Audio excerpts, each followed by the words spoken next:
উত্তৰ পূব ভাৰতত কিডনী সুচিকিৎসাৰ বাবে আয়োজন কৰা জিএনআৰচি নেফ্ৰকন 2025 সুকলমে সম্পন্ন। জিএনআৰচি হস্পিটালে আজি নেট ভি কনভেনশ্যন চেণ্টাৰত পোনপ্ৰথমবাৰৰ বাবে আয়োজন কৰা জিএনআৰচি নেফ্ৰকন 2025 অনুষ্ঠান সুকলমে সম্পন্ন হয়। এই সন্মিলনখনিত বহু অভিজ্ঞ কিডনী বিশেষজ্ঞই নবীন কিডনী চিকিৎসকসকলে কৰা উন্নতি আৰু প্ৰত্যাহ্বানৰ বিষয়ে বিশদভাৱে আলোচনা কৰে। এই অনুষ্ঠানত উত্তৰ পূব আৰু ভাৰতৰ অন্য স্থানৰ পৰা 100ৰো অধিক কিডনী বিশেষজ্ঞ, ইউৰোলজিষ্ট আৰু ইণ্টাৰনেল মেডিচিন বিশেষজ্ঞ একত্ৰিত হৈ কিডনী চিকিৎসাৰ উন্নত মানৰ চিকিৎসা আৰু সহযোগী চিকিৎসাসমূহৰ বিষয়ে মত বিনিময় কৰে।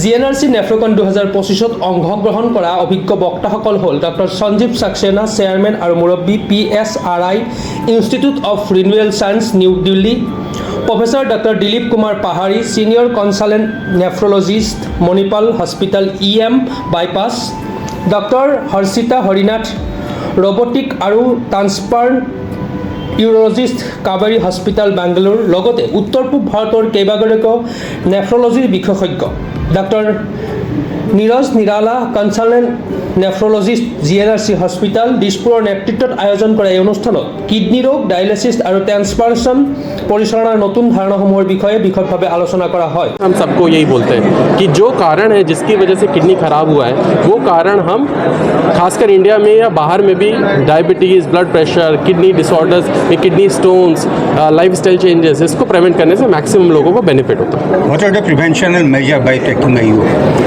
Preventive measures and awareness programme JNRC की तरफ से अवेयरनेस प्रोग्राम हम बहुत ज़्यादा करते हैं। हम आउटरीच कैंप्स करते हैं, फ्री कैंप्स करते हैं। We always go on a radio and tell कि क्या क्या हम कर सकते हैं। जो भी हमारे पास पेशेंट्स आते हैं उनका हम स्पेशली काउंसलिंग करते हैं कि क्यों आपकी किडनी ख़राब हो रही है, लॉन्ग टर्म में आप कैसे प्रिवेंट कर सकते हैं।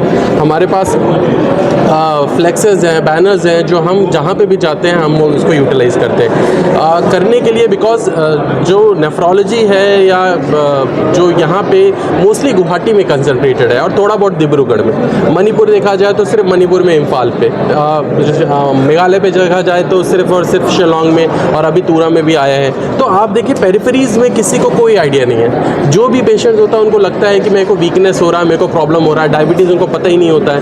तो जब तक एक ओवरऑल हेल्थ इंफ्रास्ट्रक्चर इंडिया में नहीं खड़ा होगा तब तक उसको लोगों के पहुँच में, लोगों के एजुकेशन में बहुत हेल्प। और प्रेस आप लोग भी जैसा करते हैं, बहुत टाइम्स आप लोग बहुत सारे हेल्थ प्रोग्राम्स करते हैं, उससे भी रीच बढ़ता है। बट अनलेस आप उनके पास जाके बात ना करो, उनसे प्रॉपरली डिस्कस नहीं करो, तब तक बहुत सारे टाइम्स जो हेल्थ कंडीशंस हैं, और आज आपने देखा होगा कि 40 से 50% लोग तो डायबिटिक के ही हैं। तो सोचिए इतना ज़्यादा डायबिटीज़ होने से, और मेजर कॉज जो CKD का होता है वो डायबिटीज़ ही होता है। और डायबिटीज़ आप किसी को भी बोलो वो बोलता है कि सर मैं तो बिल्कुल ठीक हूँ, मेरे को दवाई क्यों खाना, ब्लड प्रेशर है थोड़ा ही से तो बड़ा है, क्या होगा, किडनी स्टोन है कोई बात नहीं, होता रहता है। तो people are not well aware कि अगर ये प्रॉब्लम्स मैं मिस करता हूँ तो लॉन्ग टर्म में क्या होगा।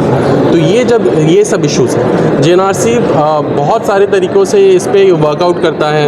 अभी हम JNRC में स्क्रीनिंग प्रोटोकॉल्स, स्क्रीनिंग पैकेजेस लेके आए हैं जो कि बहुत ही कम दाम में होता है। बहुत सारी चीज़ें हमने इंट्रोड्यूस किया है। हमारा डायलिसिस यूनिट हमने बहुत अच्छा किया है। हम डायलिसिस आउटसोर्स कर रहे हैं। आजकल गवर्नमेंट प्रोग्राम्स भी बहुत अच्छे हो गए हैं जिससे डायलिसिस भी बहुत ज़्यादा लोगों को मिल रहा है। बट द इम्पॉर्टेंट पार्ट ये है कि CKD जो है, क्रॉनिक किडनी डिसीज़ जो है, लॉन्ग टर्म में उसका प्रिवेंशन ही सबसे इम्पॉर्टेंट है, ना कि लास्ट स्टेज में वो आके आपको डायलिसिस और ट्रांसप्लांट ही कराना पड़े। मतलब जो हेल्दी देखता है वो भी बीमार हो सकता है। भगवान ने हमारी बॉडी ऐसे बनाई है कि जब तक 80-90% तक नहीं खराब होता है तब तक हमको पता ही नहीं चलता।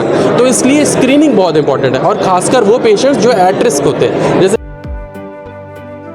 News desk report, Pratah time digital. অসমৰ নপুৰণি কবি সাহিত্যিকৰ বাবে সুখবৰ। প্ৰভাতী অসম সংবাদ গোষ্ঠীৰ দ্বাৰা পৰিচালিত সাপ্তাহিক কবচে আয়োজন কৰিছে এখন কাব্যগ্ৰন্থৰ প্ৰতিযোগিতা। সহকৰ্মীৰে 30টা বৰ্ষত খোজ থোৱা অসমীয়া সাপ্তাহিক কবচ কাকতখনৰ উদ্যোগত কাব্যগ্ৰন্থ প্ৰতিযোগিতাৰ আয়োজন কৰা হৈছে। 2022 চনৰ পৰা বৰ্তমানলৈ প্ৰকাশিত অসমীয়া কাব্যগ্ৰন্থ দুকপিৰ লগতে লেখকৰ সম্পূৰ্ণ নাম ঠিকনা সখীয়াকৈ লিখি অহা 30টা মেম্বৰৰ ভিতৰত তলত দিয়া ঠিকনাত ডাকযোগে পঠাব পাৰিব। আমাৰ ঠিকনা সাপ্তাহিক কবচ প্ৰভাতী অসম সংবাদ গোষ্ঠী বিজয়নগৰ ডাকঘৰৰ সমীপত কলিতা মাৰ্কেট 3য় মহলা জিলা কামৰূপ অসম 781122 মোবাইল নম্বৰ হৈছে 9435114666 অথবা 6003971898 অথবা 9864084600 অথবা কাৰ্যালয়ত হাতে হাতে জমা দিব পাৰিব। এই প্ৰতিযোগিতাত বয়সৰ কোনো সীমা নাই। অহা জানুৱাৰী মাহত ফলাফল ঘোষণা কৰাৰ লগতে বঁটাসমূহ বিতৰণ কৰা হ'ব। সকলো প্ৰতিযোগীকে মানপত্ৰ প্ৰদান কৰা হ'ব।